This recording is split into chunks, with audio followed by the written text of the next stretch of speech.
Story telling, കഥാകഥനം. നിങ്ങൾ കുട്ടികൾക്ക് മുത്തശ്ശി കഥകൾ പറഞ്ഞു കൊടുക്കാറുണ്ടോ? അത് അവർക്ക് ശരിക്കും ഇഷ്ടപ്പെടാറുണ്ടോ? ഉണ്ടെങ്കിൽ അതിന്റെ അർത്ഥം നിങ്ങൾക്ക് നന്നായി കഥ പറയാൻ അറിയാം എന്നാണ്. കഥ പറയാനുള്ള ഈ കഴിവ് കുട്ടികളെ സന്തോഷിപ്പിക്കാൻ മാത്രമല്ല, ജോലിക്ക് വേണ്ടിയുള്ള ഒരു ഇന്റർവ്യൂവിൽ നന്നായി പെർഫോം ചെയ്യാനും നമ്മളെ സഹായിക്കും. അതെങ്ങനെയാണ്? പലപ്പോഴും ഇന്റർവ്യൂവിന് ചോദിക്കുന്ന ചോദ്യങ്ങൾ ഒന്നോ രണ്ടോ വാക്കുകളിൽ ഉത്തരം പറയാവുന്ന ചോദ്യങ്ങളല്ല. ഉദാഹരണത്തിന്, നിങ്ങളെക്കുറിച്ച് കുറച്ച് കാര്യങ്ങൾ ഞങ്ങളോട് പറയൂ എന്നായിരിക്കാം നമ്മളോട് ചോദിക്കുന്നത്. അതല്ലെങ്കിൽ നിങ്ങൾ നേരിട്ട ഒരു പ്രതിസന്ധി, നിങ്ങൾ അതിനെ എങ്ങനെ തരണം ചെയ്തു എന്നായിരിക്കാം നമ്മളോട് ചോദിക്കുന്നത്. അപ്പോൾ അവിടെ നമ്മൾ കാര്യങ്ങൾ വിവരിച്ചു പറയേണ്ടി വരും. അതിനാണ് നാരേറ്റീവ് എന്ന് പറയുന്നത്. അത് നമുക്ക് വളരെ സമർത്ഥമായി അവതരിപ്പിക്കാൻ കഴിയണം. അതിന് കഥ പറയാനുള്ള കഴിവ് നമ്മളെ സഹായിക്കും. നിങ്ങൾ ഉപയോഗിക്കുന്ന വാക്കുകൾ, അതായത് വേർഡ് ചോയ്സ്, അതുപോലെ വാചക ഘടന, സെന്റൻസ് സ്ട്രക്ചർ, ഇതെല്ലാം വളരെ പ്രധാനമാണ്. അതുപോലെ തന്നെ നമ്മളെപ്പോലെ വികാരങ്ങളും നർമ്മബോധവും ഒക്കെയുള്ള സാധാരണ മനുഷ്യരാണ് ഇന്റർവ്യൂ നടത്തുന്നവർ എന്ന് നമ്മൾ ഓർക്കണം. ഇടയ്ക്കൊക്കെ അങ്ങോട്ട് ഒന്നോ രണ്ടോ ചോദ്യങ്ങൾ ചോദിക്കാനുള്ള ആർജവം നമുക്കുണ്ടാകണം. ഇതെല്ലാം മനസ്സിൽ വെച്ചുകൊണ്ട് വേണം നമ്മൾ കഥ പറയാൻ പഠിക്കാൻ. അങ്ങനെ കുറെ കഥകൾ ഇംഗ്ലീഷിൽ പറഞ്ഞ് പരിശീലിച്ചു കഴിയുമ്പോൾ പിന്നെ നമ്മുടെ കാര്യങ്ങൾ, നമ്മുടെ കഴിവുകൾ, നമ്മുടെ അനുഭവ പരിചയം അതെല്ലാം സമർത്ഥമായി പ്രസന്റ് ചെയ്യാൻ നമുക്ക് സാധിക്കും. അങ്ങനെയുള്ള കഴിവില്ലാത്തതിനാൽ നമ്മളെക്കാൾ പഠിപ്പും പരിചയവുമുള്ളവർ പോലും തഴയപ്പെട്ടേക്കാം. കാരണം കമ്പനികൾക്ക് ആവശ്യം ഏതൊരു സാഹചര്യവും കൈകാര്യം ചെയ്യാൻ കഴിവുള്ളവരെയാണ്. തന്മയത്വത്തോടെ വിവരങ്ങൾ ധരിപ്പിക്കാൻ കഴിവുള്ളവരെയാണ്. ഇനി നിങ്ങൾക്ക് ഒരു ബിസിനസ് ഉണ്ടെങ്കിൽ നിങ്ങളുടെ കസ്റ്റമേഴ്സിനോട് ഇടയ്ക്കൊക്കെ ഒന്നോ രണ്ടോ വാചകങ്ങൾ ഇംഗ്ലീഷിൽ പറയാൻ കഴിഞ്ഞാൽ നിങ്ങളുടെ ബിസിനസ് ഇരട്ടിയാകുന്നത് കാണാൻ പറ്റും. ഇനി അതൊന്നുമല്ല, നിങ്ങൾക്ക് കുട്ടികൾക്ക് കുറച്ച് കഥകൾ പറഞ്ഞു കൊടുത്താൽ മതി എന്നാണെങ്കിലും തരക്കേടില്ല. ഇന്നത്തെ കാലത്ത് കുട്ടികൾക്ക് മലയാളം ശരിക്കറിയില്ല. അപ്പോൾ ഇംഗ്ലീഷിൽ അവർക്ക് കഥകൾ പറഞ്ഞു കൊടുക്കാൻ കഴിഞ്ഞാൽ അത് എത്ര ഗംഭീരമായിരിക്കും, ശരിയല്ലേ? ശരി, നമുക്ക് നമ്മുടെ ആദ്യത്തെ കഥയിലേക്ക് കടക്കാം. നമുക്കെല്ലാം സുപരിചിതമായ തയ്യൽക്കാരനും ആനയും എന്ന കഥയാണ് ഇന്ന് നമ്മൾ പഠിക്കാൻ പോകുന്നത്.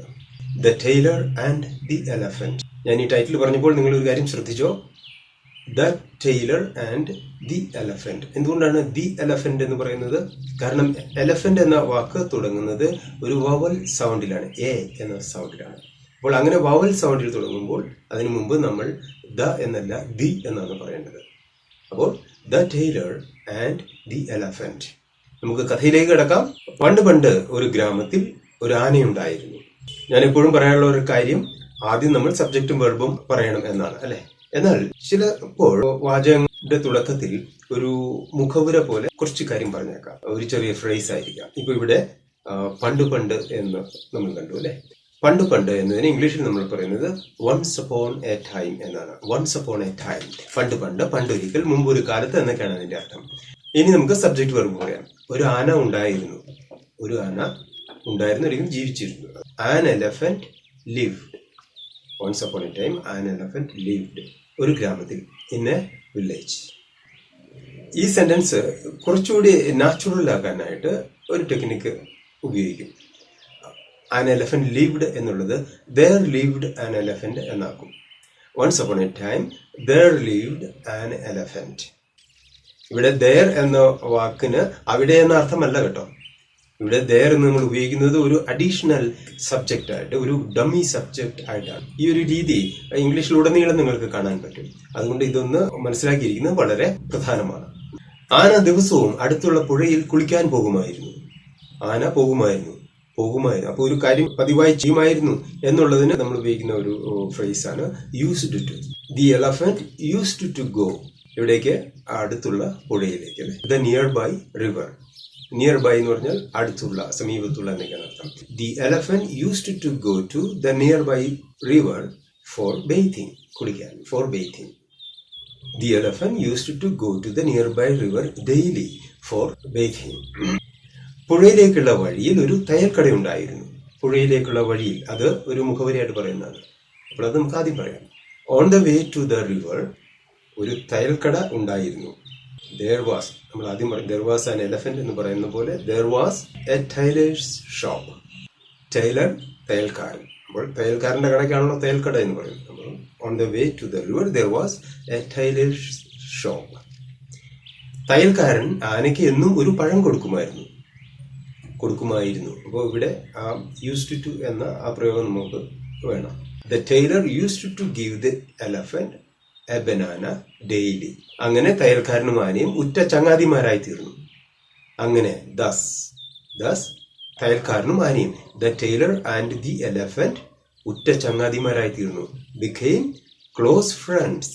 ഉറ്റ ചങ്ങാതിമാർക്ക് പറയുന്നതാണ് close friends. Thus the tailor and the elephant became close friends. ഒരു ദിവസം തയ്യൽക്കാരൻ മറ്റൊരാളുമായി വഴക്കുണ്ടാക്കി. One day the tailor quarreled with another man. Quarrel എന്ന് പറഞ്ഞാൽ വഴക്കുണ്ടാക്കുക. Quarreled വഴക്കുണ്ടാക്കി. അങ്ങനെ അന്ന് അയാൾ വളരെ ദേഷ്യത്തിലായിരുന്നു.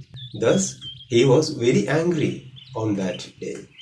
അതൊന്നും അറിയാതെ ആന പതിവ് പോലെ കടയിൽ ചെന്ന് പഴത്തിനായി തുമ്പിക്കൈ നീട്ടി.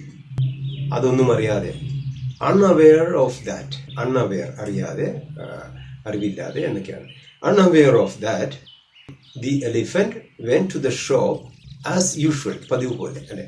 The elephant went to the shop as usual and stretched out its trunk for the banana. Stretched out, നീട്ടുന്നതിനാണ് stretch out എന്ന് പറയുന്നത്. Stretched out its trunk, തുമ്പിക്കൈക്ക് പറയുന്ന വാക്കാണ് trunk. Stretched out its trunk for the banana. പഴത്തിന് വേണ്ടി തുമ്പിക്കൈ നീട്ടി. ഉടനെ തയ്യൽക്കാരൻ ഒരു സൂചി എടുത്ത് അതിന്റെ തുമ്പിക്കൈയിൽ ഒറ്റ കുത്തു കൊടുത്തു. Suddenly the tailor took a needle and pricked on the trunk of the elephant. ഇങ്ങനെ കുത്തുന്നതിനാണ് prick എന്ന് പറയുന്നത്. Pricked on the trunk of the elephant. വേദന കൊണ്ട് ആന ഉടനെ അതിന്റെ തുമ്പിക്കൈ പുറകോട്ട് വലിച്ചു. The elephant immediately pulled back its trunk in pain. Pull back എന്ന് പറഞ്ഞാൽ പുറകോട്ട് വലിക്കുന്നതിനാണ്. Pulled back its trunk in pain. Pulled back its trunk എന്നതിന് പകരം pulled its trunk back എന്ന് പറയാം. The elephant immediately pulled its trunk back in pain. അവന് ആകെ സങ്കടവും ദേഷ്യവുമായി. He was very sad and angry. അടുത്ത ദിവസം പുഴയിൽ കുളിച്ച ശേഷം ആന തുമ്പിക്കൈയിൽ നിറച്ച് വെള്ളവും എടുത്തു. അടുത്ത ദിവസം the next day, പുഴയിൽ കുളിച്ച ശേഷം after bathing in the river, ആന എന്ത് ചെയ്തു? തുമ്പിക്കൈയിൽ നിറച്ച് വെള്ളം എടുത്തു. The elephant filled its trunk with water. അല്ലെ, അതിന്റെ തുമ്പിക്കൈയിൽ വെള്ളം നിറച്ചു. എന്നിട്ട് തയ്യൽക്കടയുടെ മുമ്പിലെത്തിയപ്പോൾ തുമ്പിക്കൈയിലെ വെള്ളമെല്ലാം ആ തയ്യൽക്കാരന്റെ നേരെ ചീറ്റിച്ചു. Then എന്നിട്ട് when he reached the tailor's shop, when he reached എന്ന് പറഞ്ഞാൽ അവൻ എത്തി. when he reached എന്ന് പറയുമ്പോൾ അവൻ എത്തിയപ്പോൾ എന്നാണ്.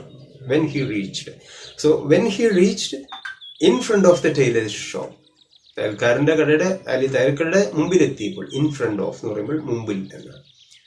when he reached in front of the tailor's shop, അവൻ എന്ത് ചെയ്തു? he splashed all the water in his trunk on the tailor. He splashed, അതിനെ ചീറ്റുന്നതിനാണ്. He splashed all the water in its trunk. തുമ്പിക്കൈയിലുണ്ടായിരുന്ന ആ വെള്ളമെല്ലാം ആരുടെ മേലെ ചീറ്റിച്ചു? തയ്യൽക്കാരന്റെ മേലെ. On the tailor. When he reached in front of the tailor's shop, he splashed all the water in his trunk on the tailor. അപ്പോൾ തയ്യൽക്കാരൻ അയാളുടെ തെറ്റ് തിരിച്ചറിഞ്ഞു. Then the tailor recognized his mistake. അയാൾ ആനയോട് പറഞ്ഞു. He told the elephant, എന്നോട് ക്ഷമിക്കൂ, ഞാൻ ഇന്നലെ ചെയ്തത് തെറ്റായിപ്പോയി. എന്നോട് ക്ഷമിക്കൂ. Forgive me. I am sorry എന്ന് പറയുന്നതിനേക്കാളും അർത്ഥമുണ്ട് forgive me എന്ന് പറയുന്നത്. Forgive me, എന്നോട് ക്ഷമിക്കൂ, ഞാൻ ഇന്നലെ ചെയ്തത് തെറ്റായിപ്പോയി. ഞാൻ ഇന്നലെ ചെയ്തത് what I did yesterday was wrong. ഇനി ഒരിക്കലും ഞാൻ അങ്ങനെ ചെയ്യില്ല. I will never do that again. അയാൾ ഒരു വലിയ പഴമെടുത്ത് ആനയ്ക്ക് കൊടുത്തു. He took a large banana and gave it to the elephant. ആന അത് വാങ്ങി തിന്നു. The elephant വാങ്ങി, പർച്ചേസ്ഡ് എന്നാണോ? അല്ല, took it എന്ന് പറയാം. The elephant took it and ate it. Eat in the past tense and ate. Take in the past tense, took. The elephant took it and ate it. എന്നിട്ട് തുമ്പിക്കൈ പൊക്കി തയ്യൽക്കാരനോട് സ്നേഹം കാണിച്ചു. Then he lifted his trunk and expressed his love to the tailor. Express, അത് കാണിക്കുക, പ്രകടിപ്പിക്കുക എന്നൊക്കെയാണ്. ആ സ്നേഹം കാണിച്ചു. Expressed his love to the tailor. Love എന്നല്ല, ലവ് എന്ന് പറയുമ്പോൾ സ്നേഹിക്കുക. അതിന്റെ നൗൺ ലവ് എന്നാണ്, സ്നേഹം. He expressed his love to the tailor. അപ്പോൾ ഇതാണ് കഥ. ഇപ്പോൾ നിങ്ങൾക്കുള്ള ഹോംവർക്ക് ഈ കഥയിലെ ഗുണപാഠം എന്താണെന്ന് പറയണം. അത് നിങ്ങൾക്ക് ഇംഗ്ലീഷിലോ മലയാളത്തിലോ പറയാം. What is the moral of this story? നിങ്ങളുടെ അഭിപ്രായത്തിൽ ഇതിന്റെ ഗുണപാഠം എന്താണെന്ന് പറയാം. മറ്റാരെങ്കിലും പറഞ്ഞത് പറയണമെന്നില്ല. നിങ്ങൾക്ക് എന്താണ് തോന്നുന്നത്? നിങ്ങളുടെ അഭിപ്രായത്തിൽ ഇതിന്റെ മോറൽ, ഗുണപാഠം എന്താണ് എന്ന് പറയുക. കമന്റ്സിൽ എന്നെ അറിയിക്കുക. അപ്പോൾ അടുത്തയാഴ്ച നമുക്ക് വീണ്ടും ഒരു കഥയുമായി കൂടിക്കാണാം. അതുവരേക്കും ബൈ ബൈ.